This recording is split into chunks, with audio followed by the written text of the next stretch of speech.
Hi everyone, I'm Jessica Aaron and this is my first vlog. It is about Mitchell Caverns, and by this point in the video you have seen the first part, which is me getting to Mitchell Caverns and walking a little bit of the trail and seeing the scenery, and you've even seen the cave from a distance and you've seen part of the cave from the inside. So what I'm going to be telling you right now is basically some information about Mitchell Caverns. I did a technical error which affected the videos in the next part where it made it into tiny little square, and I basically was like, well, I want you guys to see this because it's really cool. So it's gonna be around here somewhere, which is why I'm not centered in the camera and reading to you about it while you're checking out the rest of the video that I filmed while I was at Mitchell Caverns. Some of you might be interested in going after seeing this or not.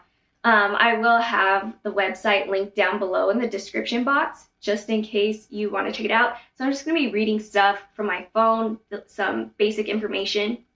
It's open year-round, 8 a.m. to 5 p.m. and it's only guided tours. One of them starts at 11 a.m. and the other one starts at 2 p.m. and this is October through May. So if you want to go in the summer, there's only one tour a day, which starts at 10 a.m., and that's June through September. They only have 2 tours per day to keep the caverns and animal habitats intact.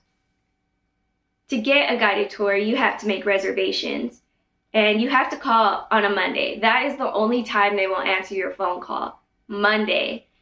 It could be any week, whatever you want to call it. It just has to be Monday during their hours, which is 8 a.m. to 5 p.m. When you reserve, you're reserving for about 3 months out. So say you were gonna make a reservation on Monday, this Monday coming up. They'd be taking reservations for tours in about March 2020. They only accept 15 people on each tour because inside the cave it's pretty small. You got to go through tight spaces, and they just want to kind of keep track of everyone. They have this little section on their website talking about protecting the bats.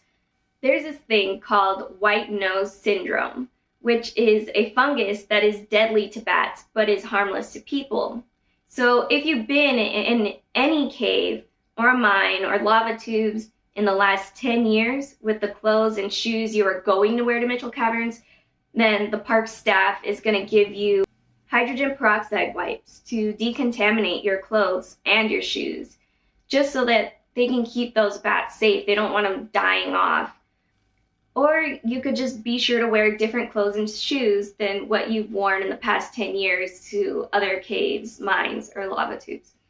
If you haven't been to any of that in the last 10 years, you're fine. Just wear what you're going to wear. Make sure you're wearing good hiking shoes. And they also tell you what to bring to Mitchell Caverns when you visit. So they want you to make sure that you have plenty of water in your car because they are actually experiencing a water shortage. So it's up to you to make sure you have your water. They want you to bring food because it is pretty much a day trip. We left at around 9, I think, in the morning, and we got there by 1:30. Our tour was at 2. So it is quite a bit of a drive, and I would definitely recommend taking some food, some snacks, because you're gonna get hungry.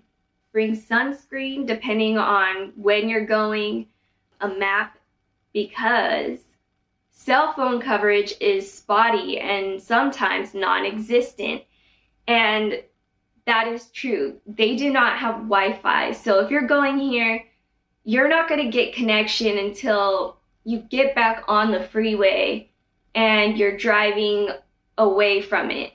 So make sure you do come prepared. Make sure you know where you're going.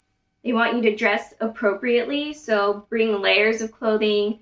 The desert can be warm or very cold, and weather patterns can often shift within the day.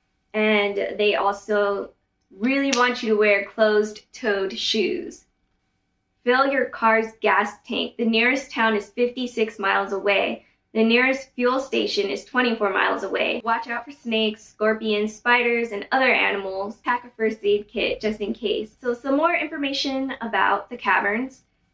Jack and Ida Mitchell are the people who ran the resort from 1934 through 1954. Activities included tours of Mitchell Caverns. The temperatures inside the caverns vary slightly from chamber to chamber, but generally range in the 60s. There are 2 trails available to the public. There's the Mary Beale Nature Trail and the Nina Mora Trail. And they are both about a half-a-mile walk. So that's pretty much all that I have to tell you about Mitchell Caverns. Like I said, if you have any other questions, you can go check it out on their website. The link will be down below. And if the videos aren't done playing by now, then I guess I'll tell you a little bit more about some of the images that you saw. There was one point where the lights were off and you were seeing all this purple. That was ultraviolet light, and our tour guide was just showing us that there's still mineral deposits coming out of the little squiggly that the laser pointer was kind of going around. And that was actually really cool. It's one of the coolest parts of the tour, honestly, because that was like the first point where our tour guide turned off the lights in the cave, and he wanted to, in the end, also, and somebody on the tour was like, no! And it was just so funny because it kind of was cool seeing what it's like in the dark in the cave all the time for the animals. Overall, I really enjoyed my time at Mitchell Caverns. It was really cool. I'm not a big nature person, but when I am in nature, I love it. And it was really awesome because it was my first time in a cave. So yeah, I would definitely recommend going. It was a really cool all-day event. It's nice to spend that time with my parents and to learn about something new. I had no clue that was even out there. Anyway, I'm going to end the video here. Subscribe, hit the bell. Look out for my next video. Thank you for watching.